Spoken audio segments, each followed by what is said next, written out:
وأتباعه وأزواجه وذرياته وأهل بيته أجمعين وبارك وسلم تسليما كثيرا كثيرا. أما بعد، وقد قال تعالى: والفجر وليال عشر والشفع والوتر والليل إذا يسر هل في ذلك قسم لذي حجر. صدق الله العظيم.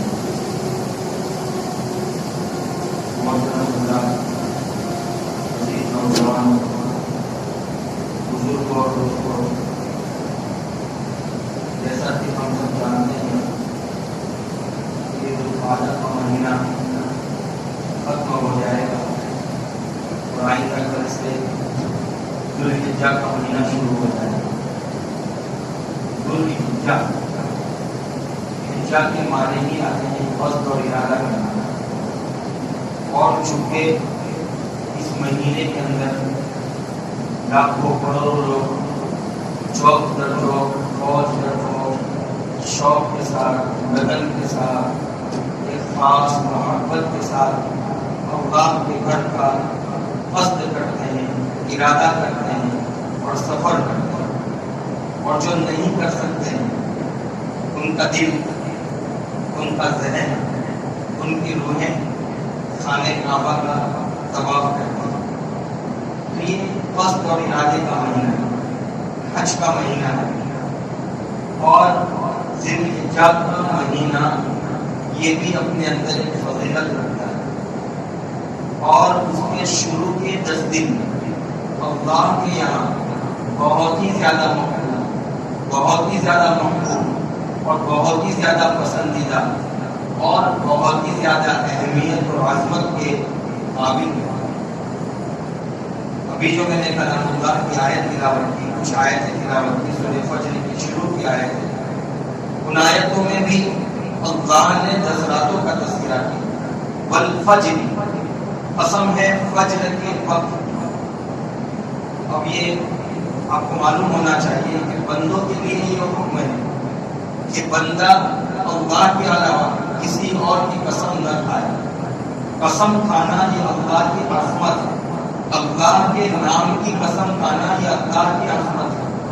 اور اللہ کے نام کے علاوہ کسی اور کی قسم کھانا شرک ہے. لا تحلفوا بآبائکم، پہلے لوگ کہتے میرے ابا کی قسم، میرے دادا کی قسم، فلاں کی قسم، جس کو وہ بڑا سمجھتے تھے اس کی قسم کھاتے تھے. بخاری شریف کی حدیث اللہ کے حبیب صلی اللہ علیہ وسلم نے فرمایا: لا تحلفوا بآبائکم، تم اپنے باپ داداؤں کے نام کی قسمیں نہ کھاؤ. فمن اشرک بغیر اللہ، جو اللہ کے علاوہ کسی اور کی قسم کو، من حلف بغیر بسم اللہ، جو اللہ کے علاوہ کسی اور کے نام کی قسم کھائے گا، فقد اشرک باللہ، اس نے شرک کیا اللہ کے ساتھ.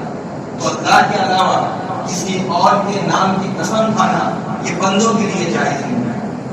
لیکن اللہ جس کی چاہے قسم کھا سکتے ہیں.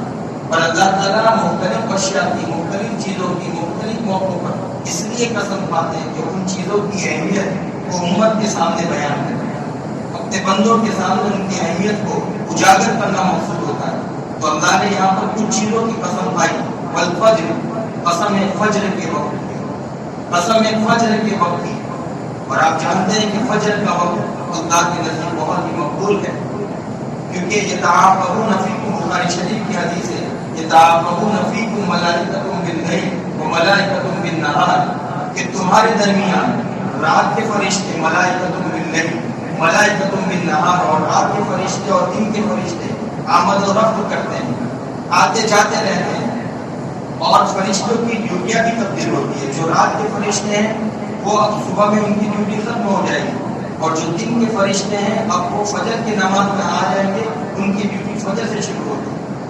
تو اب یہ دونوں فرشتے چونکہ ڈیوٹی کے بدلنے کا وقت ہوتا ہے، اس لیے یہ دونوں فرشتے فجر کی نماز میں موجود ہوتے ہیں. اقیم الصلاۃ لدلوک الشمس الی غسق الليل وقرآن الفجر، فجر کی نماز میں اہتمام کرو. ان قرآن الفجر کان مشہودا، فجر کی نماز میں جو قرآن پڑھا جاتا ہے اور جو تلاوت ہوتی ہے کان مشہودا، اس کے اندر فرشتوں کی حاضری ہوتی ہے. شہود کا مطلب حاضری ہوتی ہے، تو فرشتوں کی حاضری ہوتی ہے. یہ بڑا ہی مبارک اور بڑا ہی جو ہے مقدس سما ہوتا ہے. اور اللہ کے نبی نے یہی فرمایا کہ جو شخص فجر کی نماز، یہ منافقین حضرات پر جو منافق ہوتے ہیں اور اللہ کی ذات پر ایمان نہیں رکھتے ہیں، ان کے لیے فجر کی نماز پڑھنا بڑا بھاری ہوتا ہے۔ یہ تعاون فجر کی نماز کا وقت بہت ہی مبارک ہے، اس لیے اللہ نے فجر کی نماز کی قسم کی کہ والفجر، قسم فجر کے وقت۔ لیکن افسوس کہ ہم لوگ فجر میں، اور دوسری بات میں کہ جو شخص من صلی صلاۃ الصبح، کہ جو شخص فجر کی نماز پڑھتا ہے فقط کان فی ذمۃ اللہ، وہ اللہ کی ذمہ داری میں آ جاتا ہے۔ یہ صحیح حدیث سنا رہا ہوں، جو شخص فجر کی نماز پڑھتا ہے وہ اللہ کی ذمہ داری میں آ جاتا ہے۔ اب اس کا مال، اس کی اولاد، اس کا کاروبار، اس کی تجارت، اس کے رہن سہن، اس کے معاملہ، سب کچھ اللہ کی ذمہ داری ہے۔ لیکن نماز کو نماز بنانا چاہیے، لیکن جو شخص فجر کی نماز نہ پڑھتا ہو اس کو کس کی ذمہ داری نہیں؟ تو فجر والفجر، فجر کے وقت کی قسم۔ بعض مفسرین نے کہا کہ یہ تو والفجر سے مراد مطلق فجر کے وقت، کوئی بھی دن کے فجر، لیکن اور بعض مفسرین کہتے ہیں والفجر سے مراد 10ویں ذی الحجہ، یعنی عید کے دن کی جو صبح ہوتی، اس دن کی صبح کے وقت کی قسم والفجر ہے۔ لیکن یہ کہ فجر کی نماز کا وقت بڑا اہمیت کا ہے، اس لیے اللہ نے اس وقت کی قسم کھائی۔ لیکن ہم لوگ اس وقت میں کیوں نہیں اٹھ پاتے ہیں؟ اس کی وجہ یہ کہ ہم رات کو الو کی طرح جاگتے ہیں، رات کو محفلیں منعقد کرتے ہیں، دوستوں یاروں کی مجلسیں منعقد ہوتی ہیں۔ اللہ کے حبیب صلی اللہ علیہ وسلم نے فرمایا ترمذی شریف کے بعد راستمر بعد العشاء، بعد عشاء کے بعد دنیا کی باتیں کرنا، گپ شپ کرنا، دایانی باتیں کرنا جائز ہی نہیں۔ ہمارے حبیب فرماتے ہیں راستمر بعد العشاء، عشاء کے بعد کوئی بات نہیں ہوتی۔ تو بعض علماء نے لکھا، علماء اس پر یہ کہتے ہیں کہ عشاء کے بعد دنیا کے کاموں میں مشغول ہونا، دنیا کی گفتگو میں مشغول ہونا یہ مکروہ ہے۔ اس میں اجازت ہے صرف کچھ لوگوں کو، اس میں سے وہ شخص ہے جو شادی شدہ ہے اور اپنی بیوی کے پاس آتا ہے، اب ظاہر بات ہے کہ پورا دن اپنی بیوی سے دور تھا، اپنی اہلیہ سے دور تھا، اب اس کے پاس آئے گا، اب ذرا زندگی کی خوش طبعی کی اور جو ہے خوش مزاجی کی باتیں کرے گا، اس کے لیے اجازت ہے۔ اسی طرح جو لوگ جو ہے فجر صبح میں مسائل پڑھانا ہے، دین کی کتابیں پڑھانا ہے، دین کے کاموں میں مشغول ہونا ہے، ان کے لیے اجازت ہے۔ ورنہ عام ذکر کو بھی عشاء کے بعد مکروہ لکھ دیا گیا، اس لیے مکروہ لکھا تاکہ فجر کی نماز میں اٹھ سکے۔ آج دیکھیں کہ ہمارے یہاں کتنی چہل پہل ہوتی ہے رات میں، اور صبح کے وقت سناٹا۔ ترمذی کی ایک روایت ہے کہ نبی صلی اللہ علیہ وسلم نے فرمایا اللہم بارک لی امتی فی بکورہا، یا اللہ میری امت کی صبح میں آپ برکت دے دیجیے۔ کیا فرمایا اللہ کے نبی نے؟ کہ اللہ میری امت کی صبح میں آپ برکت دے دیجیے۔ اور دوسری روایت میں اللہ کی یہ روایت یہ ہے کہ پوری کلی امتی فی بکورہا، وہ اللہ کے نبی کی دعا پوری ہو گئی اور آپ نے فرمایا کہ میری امت کی صبح میں برکت رکھ دی گئی۔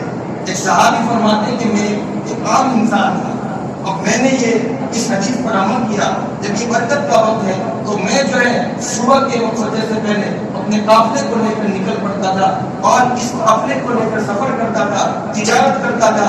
اب اللہ تبارک اور اللہ کے نبی صلی اللہ علیہ وسلم کی حدیث کو سامنے رکھ کر میں نے اپنے ایک کاروبار فجر کے وقت سے شروع کیا۔ اللہ کے فضل و کرم سے مدینے کے مشہور تاجروں میں میرا شمار ہونے لگا۔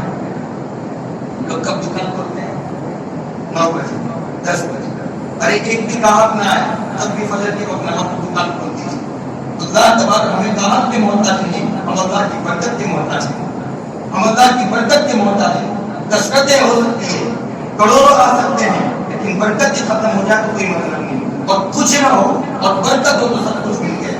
اللہ کے نبی صلی اللہ علیہ وسلم پر پوری زندگی زکات فرض نہیں ہوئی، پوری زندگی فرض نہیں، مال آتا تھا ادھر سے چلا جاتا تھا۔ اور آج ہم کتنا مال ہے اور ہم زکات نہیں ادا کرتے، اللہ ہماری فرض۔ تو فرمایا بالفجر، قسم فجر کے وقت، قسم فجر کے وقت، یہ فجر کی نماز کا وقت بڑی اہمیت کا ہے، اس لیے اس وقت کی قسم ہے۔ اور ایک حدیث اور سناتا تھا حضرت عثمان غنی رضی اللہ تعالیٰ عنہ سے روایت، اللہ کے رسول صلی اللہ علیہ وسلم نے فرمایا من صلی صلاۃ العشاء فی جماعہ، جو شخص عشاء کی نماز جماعت کے ساتھ پڑھتا ہے فکانہ قام نصف اللیل، اس نے آدھی رات کی قیام کا اور آدھی رات کی عبادت کا ثواب حاصل کیا۔ وَإِن صَلَّى صَلَاةَ الصُّبْحِ فِي جَمَاعَةٍ، اب اگر اس نے اس کے بعد فجر کی نماز کی جماعت کے ساتھ پڑھی فَكَأَنَّهُ قَامَ اللَّيْلَ كُلَّهُ، اب اس نے پوری رات کی عبادت کا ثواب حاصل کیا۔ مسلم شریف کی روایت۔ تو یہ کتنا مبارک وقت ہے، اس لیے اللہ نے اس وقت کی قسم کھائی، اللہ تعالیٰ ہمارے تمام نوجوانوں کو اور ہماری تمام ماں اور بہنوں کو اور ہمارے بچوں تک کو اللہ تعالیٰ فجر کی نماز پڑھنے کی توفیق عطا فرمائے۔ ہمیں ہماری زندگیوں میں اللہ فجر کی نماز کی عظمت اور اہمیت نصیب فرمائے۔ والفجر، قسم ہے فجر کے وقت، ولیالٍ عشر، اور قسم ہے 10 راتوں، قسم ہے 10 راتوں، رات سے مراد قسم ہے 10 دنوں۔ اب مفسرین میں یہ بات آئی کہ 10 دنوں سے کیا مراد ہے؟ جو منصور کی روایت اللہ کا حدیث خاص نے فرمایا کہ 10 دنوں سے مراد ایام عشر ذی الحجہ مراد ہے، یعنی عشر ذی الحجہ مراد ہے۔ ذی الحجہ کے مہینے کے شروع کے 10 دن مراد ہے۔ اب اس کی وہ فضیلت ہے عشر ذی الحجہ یعنی ذی الحجہ کے شروع کے عشر اور شروع کے 10 دن کی وہ فضیلت ہے کہ اللہ تعالیٰ اس کی قسم کھا رہے ہیں ولیالٍ عشر، قسم ہے 10 رات، قسم ہے 10 راتوں۔ اب اس کی کتنی فضیلت ہے؟ بخاری شریف کی روایت ہے، عبداللہ ابن عباس رضی اللہ تعالیٰ عنہما روایت فرماتے ہیں کہ اللہ کے رسول صلی اللہ علیہ وسلم نے ارشاد فرمایا مل عمل فی ایام افضل من ایام هذه العشر، کہ اللہ تبارک و تعالیٰ کے نزدیک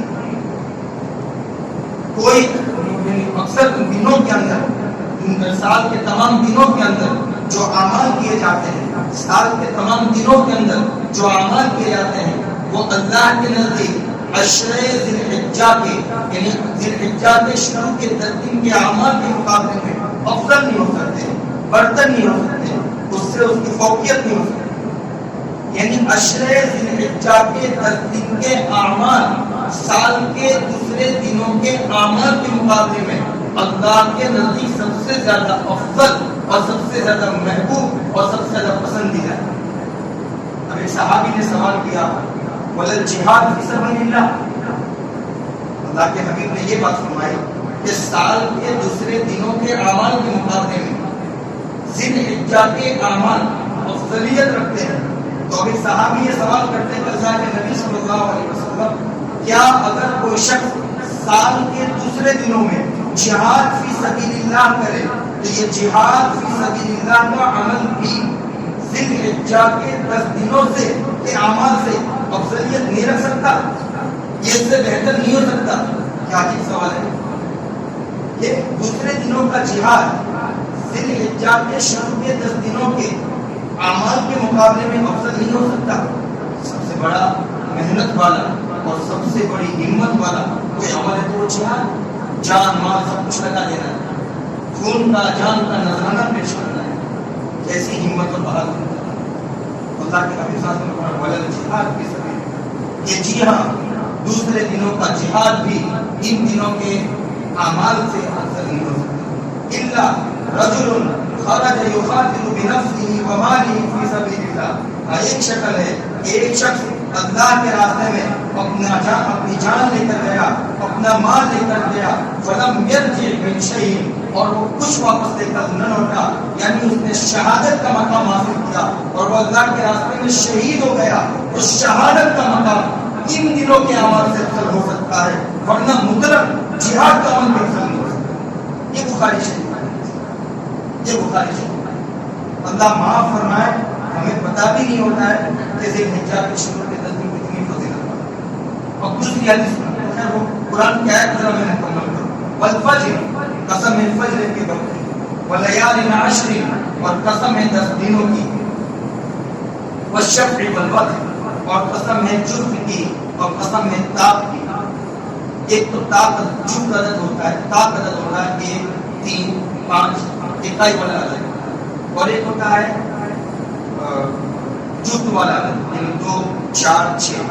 تو یہاں اللہ نے فرمایا والشفع، جفت والے یعنی 2 4 یہ والا عدد کی قسم، اور فرمایا والشفع والوتر، اکائی والے جو ہے عدد کی قسم۔ اب اس سے کیا مراد؟ تو مفسرین کہتے ہیں والشفع سے مراد 10ویں ذی الحجہ مراد، یعنی عید کا دن مراد۔ اس دن دنیا کے اندر اربوں خربوں جانور اللہ کے لیے قربان کیے جاتے ہیں اور جو ہے ان کا خون بہایا جاتا ہے۔ اللہ کے یہ دن سب سے زیادہ محبوب اور پسند، بہت زیادہ پسندیدہ دن۔ تو یہ کون والشفع سے مراد 10واں دن، تو وہ کون سا دن ہے؟ عید کا دن۔ اور وطر سے مراد اکائی والا ہے، اور اکائی والے عدد سے 9ویں ذی الحجہ مراد ہے، یعنی عرفات کا دن مراد ہے۔ تو 9ویں عرفات کی فضیلت بھی پتہ ہے، عرفات یوم عرفہ کی فضیلت بھی پتہ ہے۔ والشفع والوتر واللیل اذا یسر، اور قسم ہے رات کی جب وہ چل پڑے، هل فی ذلک قسم لذی حجر، کیا ایک عقل مند کے لیے اس سے بڑی کی کوئی قسم ہو سکتی ہے؟ تو اللہ نے ان چیزوں کی قسم دی۔ اب دوسری جگہ پر قسم والسماء ذات البروج، قسم ہے آسمان کے جو برجوں والا ہے، والسماء ذات البروج والیوم الموعود، اور قسم ہے اس دن کی جس کا وعدہ کیا گیا ہے، وشاہد ومشہود، اور قسم ہے اس دن کی جو حاضر ہونے والا ہے، اور اس دن کی جس میں حاضری دی جاتی ہے۔ اب یہاں بھی آسمان کی قسم کھائی، اور اس کے بعد اللہ نے والیوم الموعود کی قسم کھائی، یعنی وہ دن جس کا وعدہ کیا گیا ہے، یعنی قیامت کے دن کی قسم، اور فرمائے وشاہد، شاہد وہ دن جس کو جو حاضر ہوتا ہے۔ مفسرین کہتے ہیں کہ شاہد سے مراد وہ دن جو ہمارے یہاں حاضر ہوتا ہے، اس سے مراد جمعہ کا دن ہے۔ اللہ نے جمعہ کے دن کی قسم کھائی، ومشہود، اور اس دن کی قسم کھائی جس میں حاضری دی جاتی ہے، اس سے مراد وہ دن عرفہ کا دن ہے جس میں لوگ یہاں سے عرفہ میں حاضری دیتے ہیں۔ تو مشہود سے مراد یوم عرفہ کا دن، یوم عرفہ ہے۔ اللہ تبارک و تعالیٰ ہمیں ان دنوں کی قدر کرنے کی توفیق عطا فرمائے۔ قرآن کریم میں دوسری جگہ پر اللہ تعالیٰ نے فی ایام معلومات سے فرمایا کہ اللہ تعالیٰ نے یہ چیزیں اس لیے رکھی ہے تاکہ تم لوگ اللہ کا کثرت سے ذکر کرو۔ ایام معلومات میں متعین دنوں میں، اور مفسرین نے فی ایام معلومات سے مراد کس کو لیا ہے؟ یہ عشر ذی الحجہ کو لیا ہے، یعنی ذی الحجہ کے 10 دنوں کے اندر جو ہے ذکر ہو، تکبیر ہو، تحمید ہو، اللہ کا زیادہ سے زیادہ کلمہ بلند کیا جائے، زیادہ سے زیادہ اس کی حمد کے جو ہے زمزمے گائے جائے، اور اس کے جو ہے گنگنایا جائے۔ یہ 10 دن اللہ نے اس لیے رکھے ہیں۔ چنانچہ اب جو دوسری بات طبرانی سے سناتا ہوں، اس روایت میں اللہ کے حبیب صلی اللہ علیہ وسلم فرماتے ہیں کہ ما من ایام العمل الصالح فیہن افضل الى اللہ تبارک و تعالی واحب الیہ من ایام هذه العشر، کہ کوئی دن ایسے نہیں ہے جن میں نیک عمل کا کرنا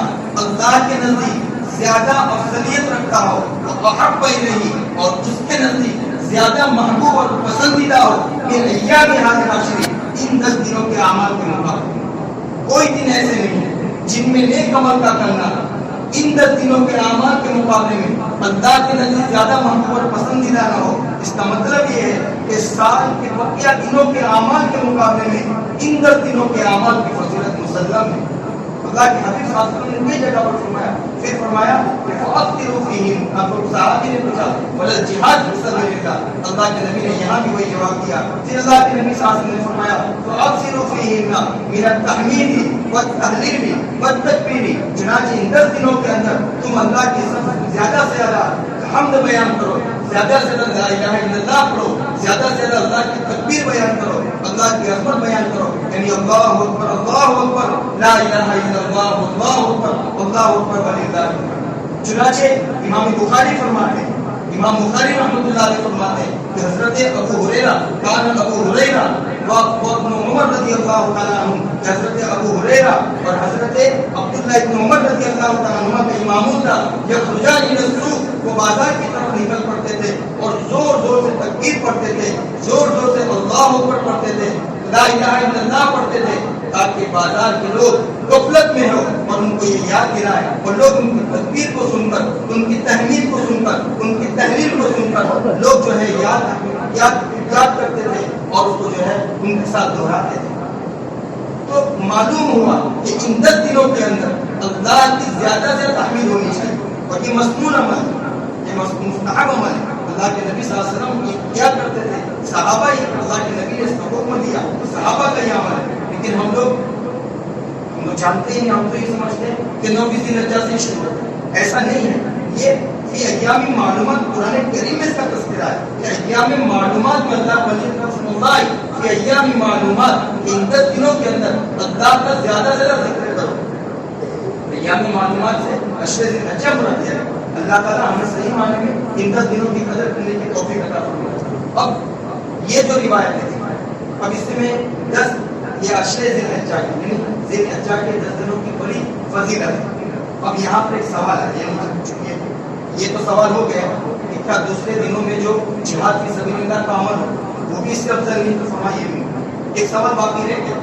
وہ سوال کیا ہے؟ وہ سوال یہ ہے کہ کیا آپ صاحب نے یہاں پر یہ بات فرمائی اشرے ذی الحجہ کے 10 دنوں کے اعمال سال کے دوسرے دنوں کے اعمال سے افضلیت رکھتے ہیں. ایک سوال آتا ہے وہ یہ ہے کہ سال کے بقیہ دنوں میں رمضان بھی آتا ہے, سال کے بقیہ دنوں میں رمضان بھی آتا ہے, تو کیا رمضان المبارک کے اعمال کے مقابلے میں بھی اللہ کو ان 10 دنوں کے اعمال زیادہ محبوب ہے؟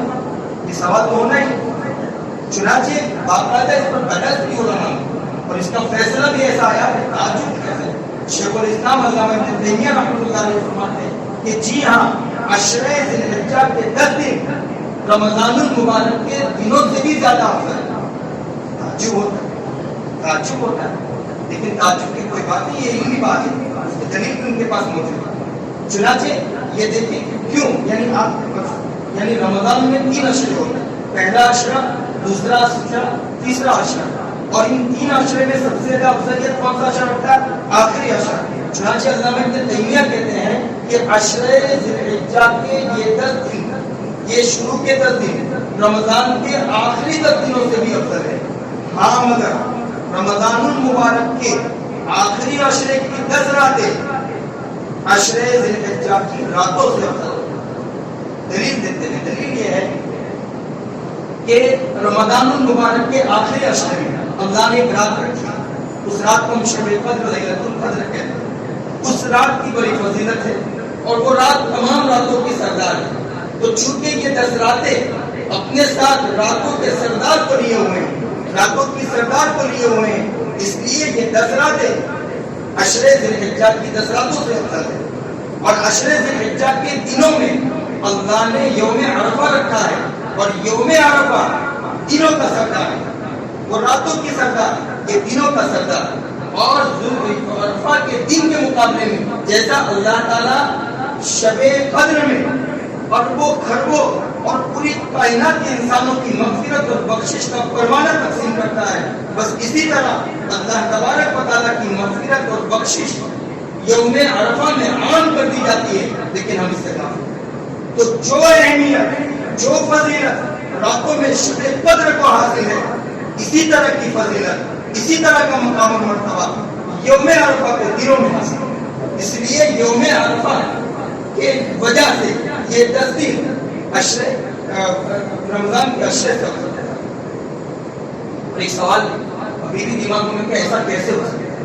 اس کا جواب پتہ ہے کہ رمضان کی یہ دن کیوں فضیلت رکھتے ہیں, کیوں فضیلت رکھتے ہیں؟ بھائی اس کے اندر روزہ ہے, اس کے اندر قرآن کا نزول ہوا, اور اس کے اندر جو ہے تراویح پڑھتے ہیں, اور اس کے اندر بہت سارے معاملات کرتے ہیں. اس بنیاد پر رمضان کی فضیلت ہے. تو علامہ ابن رجب حنبلی رحمۃ اللہ علیہ نے فرمایا بمکان اجتماع امہات العبادات, کہ بڑی بڑی عبادتیں ذی الحجہ کے دنوں میں بھی آتی ہے. اس بنیاد پر اس کی بھی اپنی فضیلت ہے. آپ دیکھیے کہ جس طرح رمضان کے اندر روزہ ہے, تو ذی الحجہ کے اندر حج, وہ بھی تو دین کا ستون ہے. اور اس کے اندر اس کے اندر جو ہے مینا میں جاتے ہیں, عرفات میں جاتے ہیں, مزدلفہ میں جاتے ہیں, اور اللہ کے گھر کا طواف کرتے ہیں ان دنوں کے اندر, اور پھر قربانی ہوتی ہے. کتنے سارے اعمال ان کے اندر موجود ہیں. اس بنیاد پر اور اس کے اندر نفل روزہ بھی اللہ کے نبی صاحب کرتے تھے. چنانچہ مسند احمد اور ابن ماجہ کی روایت ہے کان رسول اللہ صلی اللہ علیہ وسلم یصوم 9 ذی الحجہ, اللہ کے نبی صلی اللہ علیہ وسلم ذی الحجہ کے 9 دن کے روزے رکھا کرتے تھے. ویوم عاشورہ, اور عاشورہ کا روزہ رکھتے تھے. ثلاثة ایام من کل شہر, اور ہر مہینے سے 3 دن کا روزہ رکھتے تھے. تو ذی الحجہ کے 9 دن, 10ویں تاریخ کو تو عید ہے, اور عید دن کو روزہ رکھنا حرام ہے. تو 9 دن روزہ رکھنا یہ اللہ کے نبی کی کیسے ثابت ہے؟ اس نے ان 9 دنوں کے اندر روزہ رکھا.